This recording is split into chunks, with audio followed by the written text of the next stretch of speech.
Ulit natin nga, sabihin nyo nga ang pagbati sa umaga.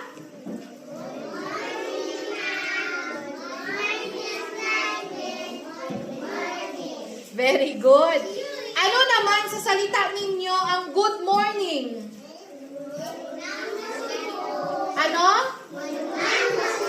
Lakasan? Very good. Manungang? Masubo. Sa English?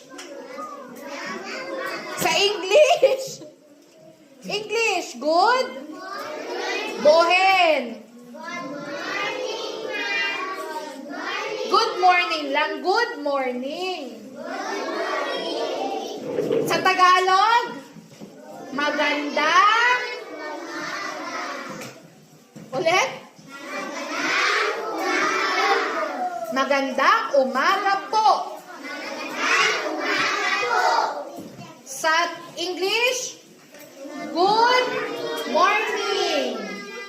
O, pag kay ma'am, good morning ma'am. Pag sa kaklase, good morning classmate.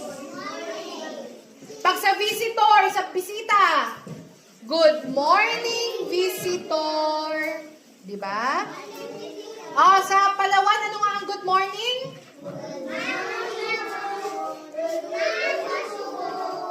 Sa Palawan, ano ang good morning? Good morning, masubo. Lakad ang lakad sa likod ko. Ano sa Palawan? Good morning, masubo. Ang umaga ay masubo. Ang good o maganda ay manunga. Diba? Kaya pagsabahin natin yung good morning, manungang, tangal daw, tanghali yun eh. Manungang masubo. Tama? Okay. O bati nga tayo ulit ng good morning sa salita ninyo. Manungang. Isa pa nga. O paano sa tanghali? Sa tanghali?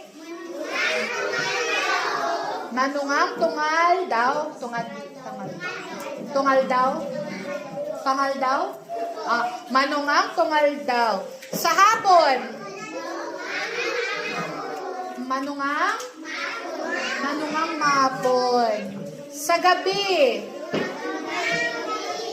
Oh, very good. O, pero sa umaga, good morning. Sa tanghali, good noon. Tanghali, ano nga? Sa English, good noon. Sa Tagalog?